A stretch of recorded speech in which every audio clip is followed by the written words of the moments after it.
أعوذ بالله من الشيطان الرجيم بسم الله الرحمن الرحيم الحج أشهر معلومات فمن فرض فيهن الحج فلا رفث ولا فسوق ولا جدال في الحج وما تفعلوا من خير يعلمه الله وتزودوا فإن خير الزاد التقوى واتقون يا أولي الألباب.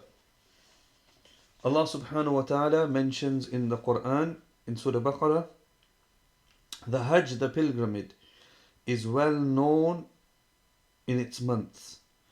So whosoever intends to perform Hajj therein by assuming ihram, then he should not have sexual relations with his wife, nor commit any sin, nor dispute unjustly during Hajj. And whatever good you do, be sure that Allah knows it, and take a provision with you for the journey. But the best of provisions is taqwa, which is piety and righteousness. So fear me, O men of understanding. So we will carry on inshallah with our Hajj and Umrah tips.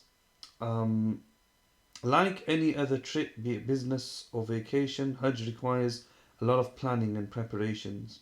Tickets, visas, money, accommodations. So we have started today with the verse of the Quran, and obviously mentions that take with you your provisions, your preparations, and in the verse it says the best of preparations is taqwa, God-fearingness. So one thing we should try and do before you set off on this blessed journey of Hajj or Umrah is free yourself from any sort of debts. Pay off your debts if possible. It's not a condition. If you're not able to pay off your debts, and make arrangements that in your absence or even in the event of your death that your debts will be paid off. But like I said, it's not a precondition for performing Hajj. And family members, if it's your wife or children left behind or your parents left behind, they should be aware of any outstanding debts.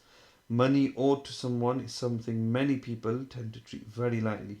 Even though in Islam it's a very serious matter, it may even prevent you from entering Jannah.